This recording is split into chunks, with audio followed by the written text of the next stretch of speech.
कई दिनों से एक सवाल बहुत चर्चा में है, वो ये है कि क्या अग्निवीर योजना को बदला जाना चाहिए। क्या अग्निवीर योजना में ऐसे बदलाव कर दें जो कि 4 साल से बढ़ाकर 8 साल या 7 साल कर दें, या सैलरी में उनके इंक्रीमेंट कर दी जाए, या उनके कुछ प्रोसीजर में बदलाव करके समथिंग समथिंग जो भी बातें चल रही हैं।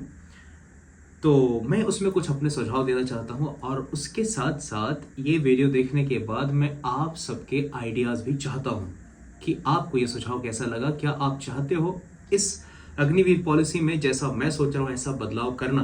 अगर हाँ तो अपने कमेंट जरूर दें और इस बात को आगे भी शेयर करें ताकि हमें और ढेर सारे व्यूज मिल सकें, या शायद किसी वजह से ये बात गवर्नमेंट तक पहुंच सके अगर पॉसिबल हो तो, जो कि बहुत बड़ा टास्क है। हेलो दोस्तों, मैं हूं SP Singh, founder and director at army defence academy Haldwani पीली कोठी।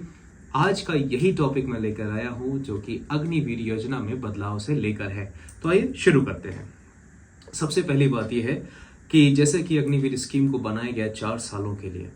और 4 साल की ट्रेनिंग के बाद 4 साल के इस प्रोसीजर के बाद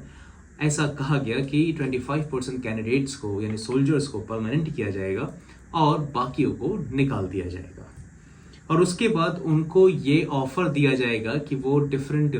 parametric forces, different kind of sectors में वो सबसे पहले लिए जाएंगे, या उनके लिए सबसे पहले प्रायिकता रखी जाएगी। उनके लिए सबसे पहले प्रेफरेंस रखी जाएगी। तो आइए देखते हैं, जैसा कि हम एक बार चर्चा करके देखते हैं कि अगर हम इस अग्निवीर पॉलिसी में, जैसा कि लोगों की बातों में सुनने को मिल रहा है, ऐसे बदलाव किए जाएं तो उसका इम्पैक्ट क्या पड़ेगा, और जैसा मैं सुझाव देने जा रहा हूं उसका इम्पैक्ट क्या पड़ेगा, ये आप तय करना। ये मेरा सिर्फ एक सुझाव है और मैं इस सुझाव के तहत आप सबके व्यूज चाहूंगा, बस इतनी सी बात है। तो फर्स्ट ऑफ ऑल, अगर हम ये देखते हैं कि 4 साल की इस व्यवस्था को, इस स्कीम को अगर बढ़ा के 7 साल कर दिया जाता है तो क्या प्रभाव पड़ेगा कैंडिडेट्स पर, एक सोल्जर पर। अब यूं मान लो कि एक कैंडिडेट जो 16.5 साल 17 साल के बाद, 17.5 साल के बाद जब वो फोर्स में जाता है, अब जरूरी नहीं कि 17.5 साल में लग ही जाए, हो सकता है उसको लगने में 21 साल भी हो, या 20 साल का हो, या 19 साल का हो, जैसा भी एज क्राइटेरिया में जिसमें वो सिलेक्शन ले लेता है, में अगर वो सिलेक्ट होता है, उसके बाद वो 4 साल जो फौज में गुजारता है एज अग्निवीर,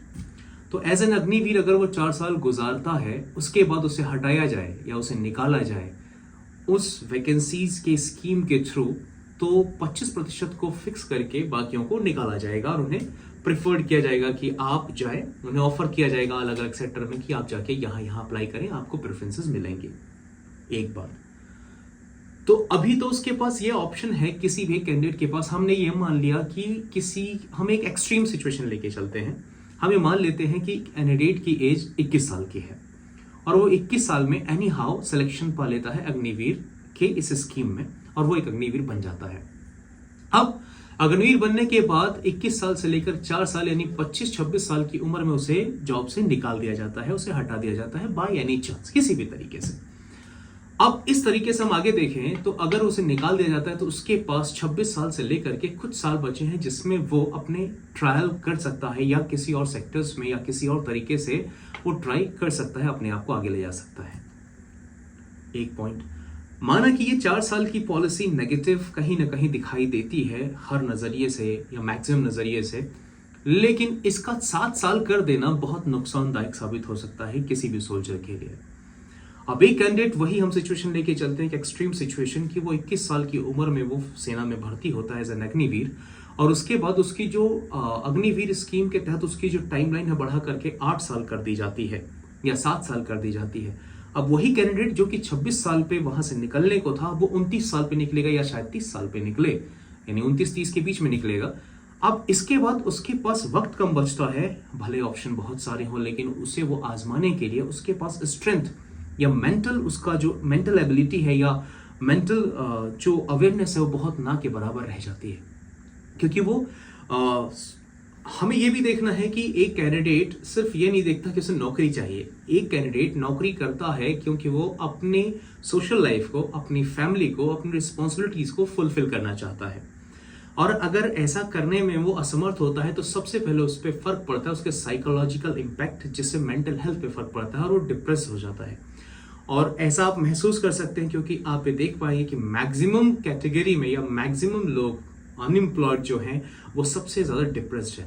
अब ऐसे केस में अगर देखा जाए तो वो जो नौकरी करके आएगा वो अपने आप को उतना खुश नहीं रख सकता, ना ही वो रह पाएगा, क्योंकि उसके बाद तो ऑलरेडी डिप्रेशन के स्टेज में आ जाएगा। अब ऐसे में उसके पास वक्त, जैसे वो देखता है कि उसके पास वक्त की कमी है और उस वक्त को वो प्रॉपर तरीके से अब लगा नहीं पाएगा, तो वो कई बार ऐसे हालात पैदा हो सकते हैं कि उसका स्वभाव आक्रामक हो या उसका स्वभाव ऐसा हो जाए जो सामाजिक रूप से हैंडल करने लायक ना हो। मैं ऐसा नहीं कहता कि ऐसा ही होगा, लेकिन ये मेरा अपना व्यू है कि एक डिप्रेस्ड इंसान के साथ ऐसी ऐसी सिचुएशन आती हैं, कई बार वो बहुत एक्सट्रीम लेवल तक चीजें कर डालता है। खैर, तो मेरा मानना यह है कि अगर इसे 7 साल कर दिया जाएगा तो ये एक बेहतर पॉलिसी ना होकर के एक घटिया पॉलिसी हो जाएगी। सॉरी फॉर माई लैंग्वेज, लेकिन ऐसा है कि वो एक घटिया पॉलिसी हो जाएगी मेरे नजरिए से। अब आप सबका नजरिया क्या कहता है वो तो आप कमेंट बॉक्स में जरूर बताइएगा। और आगे मैं क्या चाहता हूं कि इसमें क्या बदलाव हो। मैं चाहता हूं कि अग्निवीर पॉलिसी को नाम अग्निवीर रखा जाए, इससे कोई ऐतराज नहीं है और किसी सोल्जर को होना भी नहीं चाहिए, किसी कैंडिडेट को होगा भी नहीं। बस इसमें बदलाव किया जाए, इसके प्रक्रिया पे, इसकी भर्ती प्रक्रिया पे, इसके प्रोसेस पे बदलाव किया जाए। वो बदलाव कैसे किए जाए? पॉइंट नंबर 1, मेरा कंडीशन सबसे पहले ये शुरू से था और आज भी है कि इस वैकेंसी को परमानेंट किया जाए। पॉइंट नंबर 1, किसी भी सोल्जर कैटेगरी का जवान जो जाता है, जो कैंडिडेट जाता है, वो ज्यादातर मिडिल फैमिली या उससे भी बिलो फैमिली से होता है, जो अपने सर्वाइवल को करने के लिए या अपनी फैमिली की रिस्पॉन्सिबिलिटीज, अपनी रिस्पॉन्सिबिलिटी उठाने के लिए जाता है। तो ऐसे केस में अगर उसे परमानेंट नौकरी नहीं मिलती है, अब मैं ये नहीं कहता कि अग्निवीर ही एक ऑप्शन है, ऑप्शन बहुत सारे हैं, लेकिन मैं इस जगह की बात करता हूं जहां फिलहाल हम हैं, उत्तराखंड की जमीन पर। यहां जमीन का एक एक बच्चा रग रग में उसके सिर्फ आर्मी नाम ही समाया है, और इसलिए यहाँ की संख्या को सबसे ज्यादा दुख इस बात का है कि जो उनका प्यार था या जो उनका लगाव था उसको एकदम उनके लिए खत्म कर दिया गया, उनसे बहुत दूर कर दिया गया, जिससे वो टूट चुके हैं। अब सच बताऊं आपको, जो मेरा पर्सनल एक्सपीरियंस है पिछले 8 सालों में, जो मैंने देखा, अग्निवीर पॉलिसी के आने तक बच्चों का जो रुझान था आर्मी की तरफ, वो एक अलग थी, एक आग थी उनके अंदर। लेकिन आज के डेट में वो जिसके लिए वो मोहब्बत थी उनके दिल में, आज उनके अंदर उसके लिए वो लगाव, वो मोहब्बत नहीं देखने को मिलती, वो सिर्फ एक मजबूरी की तरह लेते हैं। अब मैं ये नहीं कहता कि सभी के सभी मजबूरी की तरह लेते हैं, लेकिन मैक्सिमम केसेस में उनके माता पिता या कोई भी इस चीज को सही नजरिए से नहीं देखते। हाँ, अब आप ये सोच रहे होंगे ऑप्शन तो बहुत सारे भी हैं, मैं भी ये सोचता हूं, लेकिन ऑप्शन बहुत सारे होने का मतलब ये नहीं होता कि उन्हें उसकी तरफ रुझान है। अब आप शायद ये भी कहें कि उनकी उस तरफ रुझान नहीं है तो उस तरफ रुझान लेकर आए, लेकिन मैं ये कहता हूं कि किसी भी कैटेगरी में, अगर एक सोल्जर कैटेगरी में, आर्मी के सोल्जर कैटेगरी में कोई कैंडिडेट भर्ती होता है, तो उसकी जो एग्जामिनेशन प्रक्रिया है, यानी उसके जो क्वेश्चन है, वो भी उसी लेवल के होते हैं। अब एक अग्निवीर की तैयारी करता हुआ कैंडिडेट ऑफिसर बनने के सपने नहीं देख सकता, नहीं देखता है। सच बताऊं तो वो सिर्फ यही सोचता है कि बस किसी तरह उसको सर्वाइवल मिल जाए और वो अपनी मेहनत करके, फिजिकल स्ट्रेंथ बढ़ा के, चीजें करके, थोड़ी बहुत पढ़ के वो एग्जामिनेशन क्लियर करे और बस सेलेक्ट हो जाए।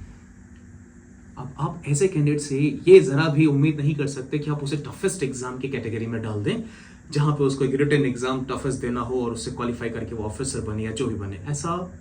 मेरे हिसाब से लोहे के चने चबाने के बराबर है उनके लिए। पॉइंट नंबर 2, इसमें बदलाव करने के पीछे जब परमानेंट कर दिया जाए इस वैकेंसी को, मेरे पॉइंट ऑफ व्यू से इस वैकेंसी को परमानेंट किया जाए, अब उसके प्रोसीजर में बदलाव क्या हो, और शुरू से यही करना चाहिए था गवर्नमेंट को भी, तो इसके लिए कभी उनको नेगेटिव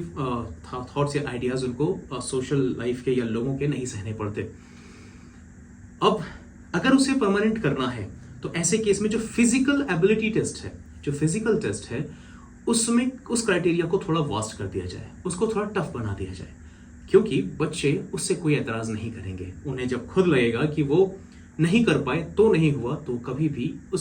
उसका जो प्यार है उस आर्मी के लिए, उस चीज के लिए, उस पेशे के लिए कभी भी कम नहीं होगा, ना ही वो होने देंगे। वो लगे रहेंगे, आज नहीं तो कल, कल नहीं तो परसों वो करेंगे। बट द पॉइंट इज, उस जो कि रनिंग, चिनअप्स, पुशअप्स के अलावा जो क्राइटेरिया उसमें शामिल किया जाए, जिससे एक टफ क्राइटेरिया पैदा हो और मैक्सिमम कैंडिडेट्स उसके भाग लें, और जो सिलेक्शन प्रोसीजर की जब टफनेस, यानी ये जब डिफिकल्ट होगा, तो उसमें मैक्सिमम लोग उतनी बेहतर तैयारी करेंगे, उसे क्वालिफाई करने की कोशिश करेंगे। बहुत से लोग होंगे, बहुत से लोग नहीं होंगे, शायद 30 to 40% जनसंख्या यूं ही छट जाए, शायद, एक अंदाजा है मेरा। और ऐसे केसेस में जो रिटन क्राइटेरिया का सेट है, क्वेश्चन पेपर सेट का जो क्वेश्चन से बढ़ा दिया जाए और कोशिश किया जाए कि जो क्वेश्चंस हैं उनको थोड़ा सा एक सिलेबस में थोड़ा चेंजेस लाए जाए, ताकि वो थोड़ा पढ़ाई पर भी ध्यान दें और चीज़ों पर भी थोड़ा सा अपने मेंटल एबिलिटी को भी अप्रोच करें, उसे बढ़ाएं, जिससे कि जो मैक्सिमम जनसंख्या में जो कैंडिडेट्स जोड़ेंगे वो धीरे धीरे करके अपने आप को ये पाएंगे कि ये उनकी कमी से हुआ, या ऐसा लगा कि उनके लिए जो नौकरियां हैं, जो भी नौकरी उनके लिए मौजूदा हालात में आर्मी देती है या अग्निवीर बनाई गई है, वो उनके लिए बेहतर पेशा है, बशर्ते उसके लिए उन्हें काबिल बनना पड़ेगा। अब आप सबके मत ये भी हो सकते हैं कि शायद आप ये कहो कि पहले भी तो ऐसा होता आया है, या ऑफिसर्स ग्रेड में तो ऐसा ही होता है, 3 साल 4 साल ऐसा चलता है, बट ऐसा नहीं है। एक अग्निवीर, एक आर्मी जीडी का सोल्जर या एक सोल्जर ये सपने नहीं देखता कि वो लाइफ में, उसके इतने बड़े सपने नहीं कि लाइफ में कभी वो कोई कर्नल या जनरल बनेगा, नहीं, वो सिर्फ ये सोचता है कि बस किसी तरह से उसकी लाइफ की सर्वाइवल मिल गई उसको। और मुझे ऐसा लगता है कि गवर्नमेंट की सबसे पहली जिम्मेदारी है उस मिडिल फैमिली और उस मिडिल फैमिली से बिलो की फैमिली के लोगों के लिए सोचना, क्योंकि जितना ही बेस मजबूत होता चला जाएगा, आधार मजबूत होता चला जाएगा, देश में अनएम्प्लॉयमेंट की जो संख्या है वो कम होती चली जाएगी। अब ऐसा नहीं कि शुरू से अनएम्प्लॉयमेंट नहीं था, लेकिन जो इस सेक्टर में जो युवाओं की सोच है वो सरकार के प्रति और इस पॉलिसी के प्रति बहुत सकारात्मक और सक्रिय होती नजर आएगी।